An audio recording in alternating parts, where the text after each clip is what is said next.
ये 7 बातें साधना को पुष्ट करती हैं। ये 7 बातें संसार के प्रपंच से छुटकारा दिला देती हैं। पहली, तृष्णा का सर्वथा अभाव। तृष्णा समझ लीजिए, जैसे हम 2-4 दिन पहले कुछ खाया पिया और अब हमें याद आ रही कि वही हमें खाने पीने को मिले, या कोई भोग है उसकी फिर याद आ रही, भोगे हुए भोग को पुनः भोगने की इच्छा का नाम तृष्णा है। भोगे हुए भोग को पुनः भोगने की, चाहे वो नेत्र का भोग हो, श्रवणेन्द्री का भोग हो, जनेन्द्री का भोग हो, रसेंद्री का भोग हो, घ्राणेन्द्री का भोग हो, त्वगेन्द्री का भोग हो, भोगे हुए भोग को पुनः भोगने की इच्छा का नाम तृष्णा है। और जिस साधक की तृष्णा का अभाव हो गया है, या कुछ तो नियम जीवन में होने चाहिए। हमारे प्रथम गुरुदेव जो थे बड़े कट्टर नियम निष्ठ थे। उनको कई दिन भूखे रहना पड़ा। उनका नियम था कि ऐसे नारियल का वो खप्पर रखते थे, 24 घंटे में एक बार फलाहार। फलाहार में गांव में दूध है, आलू है उबाल के, गुड़ है, बस यही चीजें प्राय आती थी। अब जैसे बताने वाला कोई नहीं हुआ और वो दूध और ये सब सामग्री लाए, एक ही में डालो, गुड़ आलू दूध ऐसे डाल दिए खप्पर में तो पा लिए। अगर आप तो डालें स्वामी जी, नहीं, खप्पर पलटा दिया। 4 आलू डाली, इसके बाद पूछा स्वामी जी और, बस वही रोक, नहीं। तो पहले बताया जाता था बोलना नहीं कुछ, चुपचाप जाओ, खप्पर ऐसे करें, आप डाल दो जितना डालना है डाल दो, बोलना नहीं। और अगर आप डाल दो तो खप्पर भर दो आप आलू से तो पालेंगे। कई दिन भूखे रहते थे क्योंकि प्राय लोगों की आदत हो तो डाले स्वामी जी, नहीं, अब खप्पर पलटा दिया। फिर कुछ 24 घंटे नहीं, फिर दूसरे दिन जब दूसरे की भिक्षा होगी तब। बड़े तपस्वी और 90 वर्ष की आयु में लगभग जुड़े थे, 92-93 में अंतर्ध्यान हो गए थे। रात दिन उनका वो वाला माला होता था ना, रात दिन माला चलता है। बस वो उन्हीं की कृपा से बात आई कि श्वास श्वास नाम जप करे, दुविधा रहा न कोई। जो श्वास श्वास नाम जप करता है, बड़े चमत्कार उनके संग देखे, बड़े चमत्कार देखे, भागवतिक चमत्कार देखे। भजन में बहुत बड़ी ताकत है। तो नियम निष्ठा उनकी महाराज जी की ऐसी थी कि पूछो मत। देखो प्राय धोखा ही हो जाता था लोगों का। ये स्वभाव होता है कि जैसे 4 आलू डाले तो स्वामी जी और डाले, बस खत्म, वही खत्म। दोबारा 24 घंटे में कुछ लेना नहीं। बड़े नियम निष्ठ। तो अपने कुछ नियम निष्ठाएं होनी चाहिए। तृष्णा का अभाव पहला। किसी भी भोगे हुए भोग को मन पेश करता है अंदर और फिर लगता है यार फिर भोगे, चाहे वो देखने का हो, सुनने का हो, चखने का हो, नाना प्रकार के भोग हैं। उसमें होना चाहिए कि आपसे पूछे कोई कि आज क्या पाओगे, तो आप खोजो अंदर तो आपको कुछ मिले ही नहीं।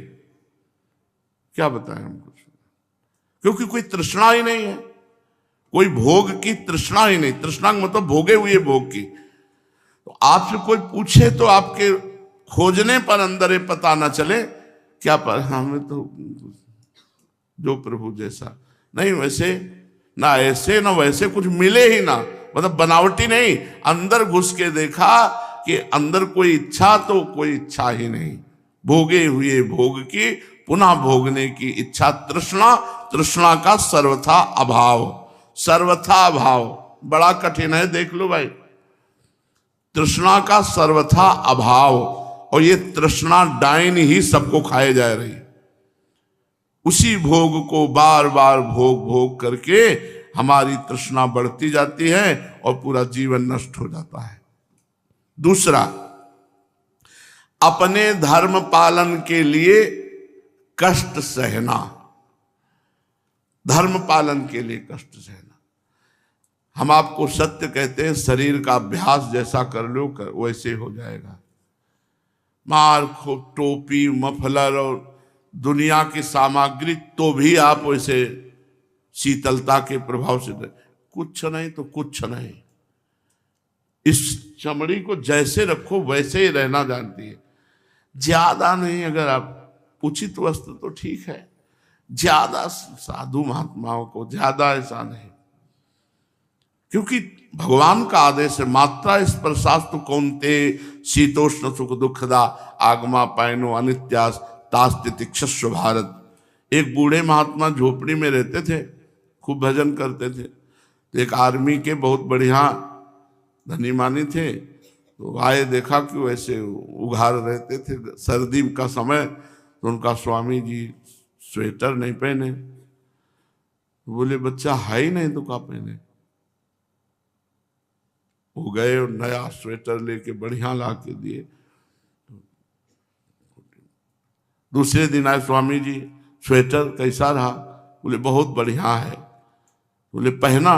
बोले पहना तो नहीं, वो टंगा है। तो बोले स्वामी जी पहन लो। पहनना नहीं, आप ले आए हो, जब आपका मन हो तब आप ले जाना, वो टंगा है, पहनने की इच्छा ही नहीं है।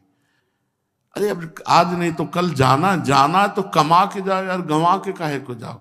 खूब नाम जप करो, थोड़ा भोजन कर लियो, हमें जाना है यहाँ से, खूब नाम जप। ये दीवारें तुम्हारे साथ नहीं जाएंगी, रुपया पैसा साथ नहीं जाएगा, ये शरीर साथ नहीं जाएगा, चाहे जितना पेट बढ़ा ले हो। भजन परायण, भजन परायण। तो कह रहे धर्म पालन के लिए कष्ट सहना।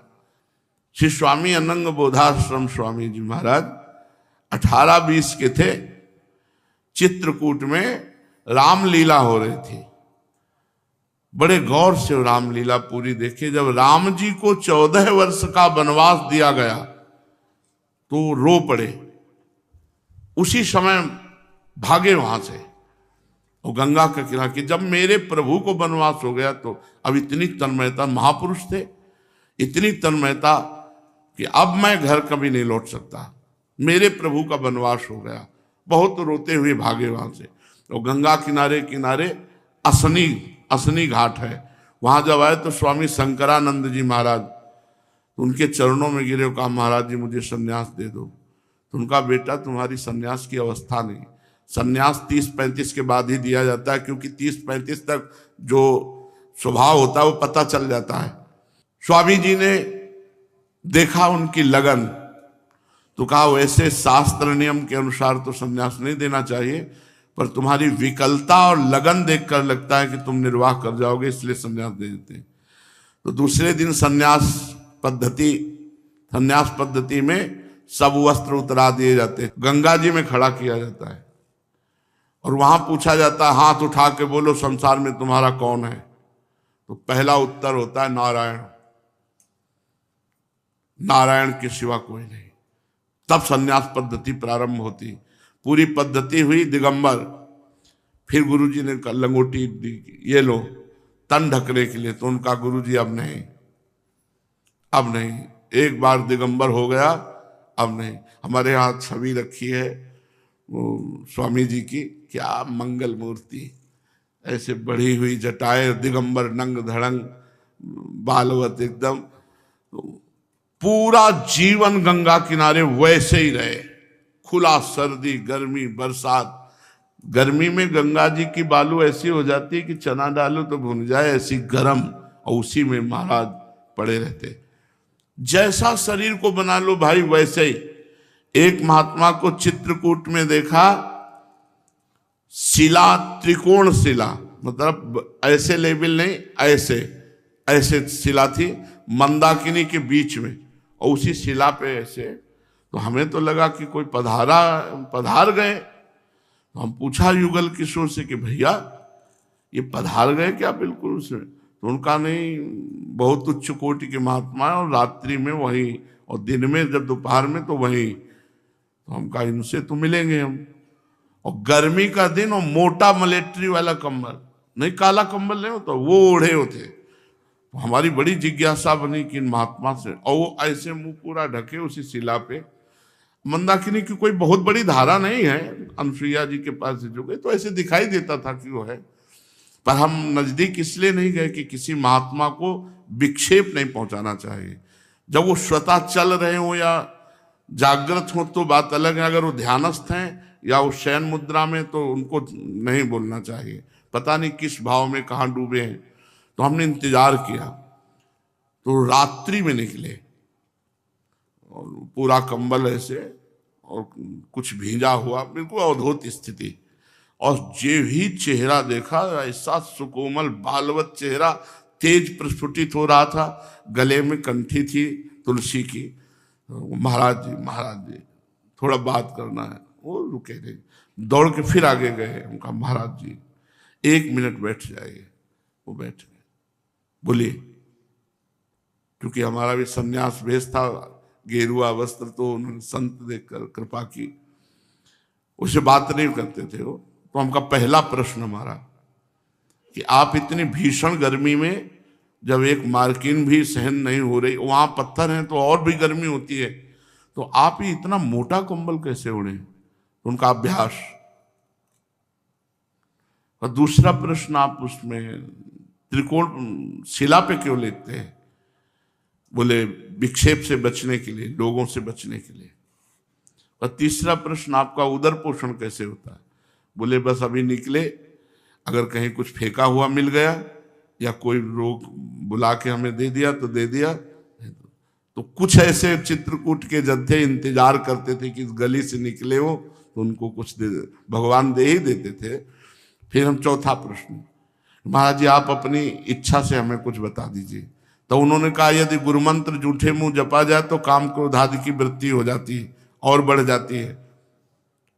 अच्छा, नाम तो जप सकते हैं, उनका नाम जप सकते हो, गुरुमंत्र जूठे मुंह नहीं जप सकते। हमारी एक और जिज्ञासा है कि कंठी देखकर लगता है कि आप वैष्णव हैं, तो आप किस संप्रदाय से जुड़े हुए हैं? तो उनका माध्व गौड़ेश्वर संप्रदाय से जुड़े हुए हैं। और तो उनका ये तो प्रिया प्रीतम की उपासना है। बोले हाँ।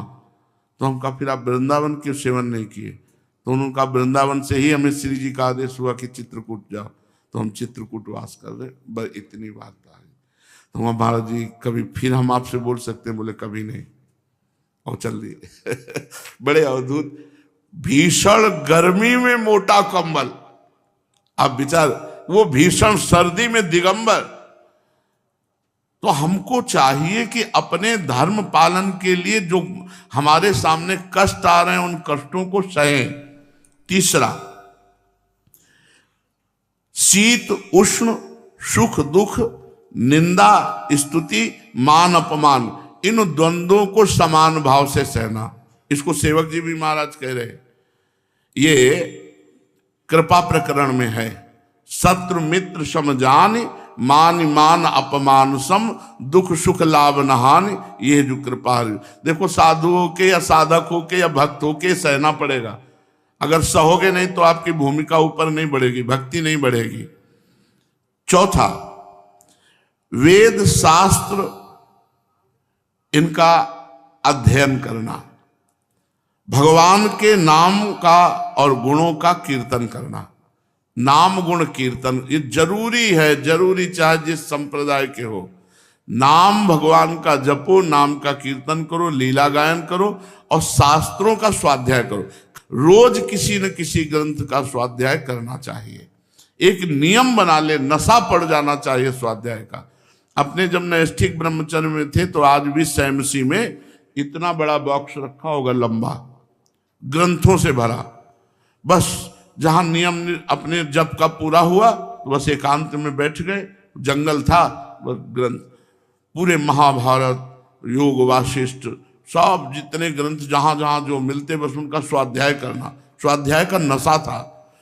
तो तीसरी बात है द्वंद्वों को सहे, और चौथी बात है शास्त्रों का स्वाध्याय करे, नाम कीर्तन करे, भगवान की लीला कथा का कीर्तन करे। पांचवा, मन को बस में रखे। ये मन बड़ा चंचल है। मन तो चंचल सबनते, या को कौन उपाय, साधन को हरि भजन है, कै सत्संग सहाय। अगर रोज सत्संग सुनो, सत्संग के अनुसार चलो और खूब नाम जप करो तो निश्चित मन बस में हो जाएगा। देख लेना, कोई और आपको उपाय की जरूरत नहीं है। नाम जप का अभ्यास और सत्संग सुनने से भोगों से वैराग्य, वैराग्य और अभ्यास के द्वारा नाम जप का अभ्यास जो दृढ़ हो रहा है, उससे मन आपका अचंचल हो जाएगा, स्थिर हो जाएगा, शांत हो जाएगा, भोगों की चाह नहीं रहेगी। सच्ची मानना, भोगों की चाह नहीं रह जाएगी। और ज्यादा उपद्रव करोगे तो भोग लायक नहीं रह जाओगे। दोनों बातें लिख लो। हमारे भगवान ऐसा ऑपरेशन करेंगे कि लायक नहीं रह जाओगे। तो हमें लगता है कि भोगों की चाह मिटा दो, बढ़िया रहेगा। नहीं, ऑपरेशन हो जाएगा, पक्का हो जाएगा ऑपरेशन। और वो ऑपरेशन करते हैं तो बहुत कड़ुआ ऑपरेशन होता है, क्योंकि जगत का ऑपरेशन जब होता है तो इसमें बेहोश का इंजेक्शन लगता है, और भागवती का ऑपरेशन जब होता है तो होश का इंजेक्शन लगता है कि कहीं बेहोश ना हो जाए। अब आप समझो होश में ऑपरेशन कैसा होगा। बस ऐसा ही होता है, हे भगवान, हे नाथ, हे दीन बंधु।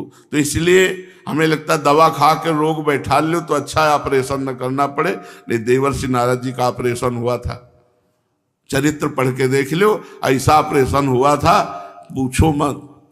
भगवान को साप दे दिया, इष्ट देव को, आराध्य देव को साप दे दिया। बड़ा विचित्र भगवान का ऑपरेशन है। जिसका ऑपरेशन हुआ तो फिर होश उड़ गए और बार बार चरणों में गिरे कि प्रभु दोबारा नहीं, ये ऑपरेशन दोबारा नहीं होना चाहिए। तो भगवान कहते हैं कि तुम दोबारा फोड़ा मत बढ़ाना, तो ऑपरेशन काहे को होगा। तो हमें लगता है ऑपरेशन तक बात ना पहुंचे, हमें लगता है कि पहले ही भगवान की कृपा से संभल के चलो तो ऑपरेशन नहीं। ऑपरेशन ऐसे होते कि बस एक ही रास्ता दिखाई देता है। इसलिए मन को बस में रखो, कोई ऐसा कार्य ना होने पावे जो भगवान के मार्ग से खिलाफ है। छठवां, इंद्रियों को अधीन रखो। सातवां, शरीर और अंतःकरण ये सच्चाई से युक्त होना चाहिए। शरीर से सच्ची क्रिया हो और अंतःकरण से सत्य, कोई छल कपट ना हो। तो इन 7 बातों से तुम्हारा शरीर पवित्र हो जाएगा, मन पवित्र हो जाएगा, इंद्रियां पवित्र हो जाएंगी, स्वभाव पवित्र हो जाएगा और तुम परम पवित्र भगवान को प्राप्त कर लोगे।